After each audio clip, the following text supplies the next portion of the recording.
So good day, class. Now we're going to be talking about the D latch flip flop. So how the D latch flip flop functions. This is a truth table. This is its diagrammatic expression or structure rather. So you can see here. This is called the enable pin. When the enable pin is zero, that is low, that is it's off. The D and Q are not going to change. But when the enable is on, that is when again D can mirror whatever Q is. And when enable is on again, if D is 1, Q will mirror whatever D is. That's just how it works. It's dependent on the enable signal. Okay. So now let's move on to the waveform. This is a waveform given.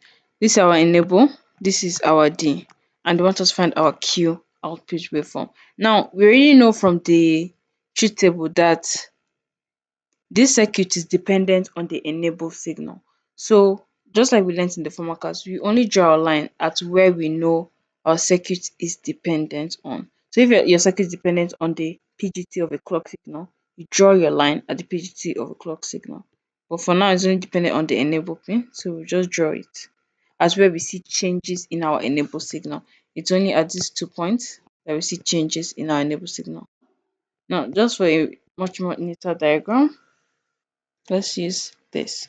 So now, assuming initial Q to be 0, we're going to stop at the first change. Okay, so now here enable is 1. Therefore, our flip-flop can function.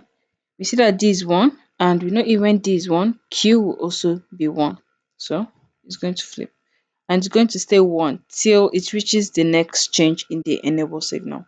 Now this change, what do we see? Enable becomes 0. When enable becomes 0, Q is not going to change because it's not responding to any change in D. So we keep going to meet the next change. Now this change, enable becomes 1 again. And at this point, Q is going to mirror everything it sees D doing. So you can see D is 1 here. So Q will be 1 up to this point. You can see D becomes 0. Q also becomes 0. It's mirroring it. D is now 1. It goes up to 1. D is now 0. Q also comes down to 0 till it reaches the next change in the enable pin. Now here enable pin is 0. Therefore, there is no change in Q. So we continue with our 0 pin. And this is what we have for the output waveform of a D latch. Thank you for listening and I hope you understood.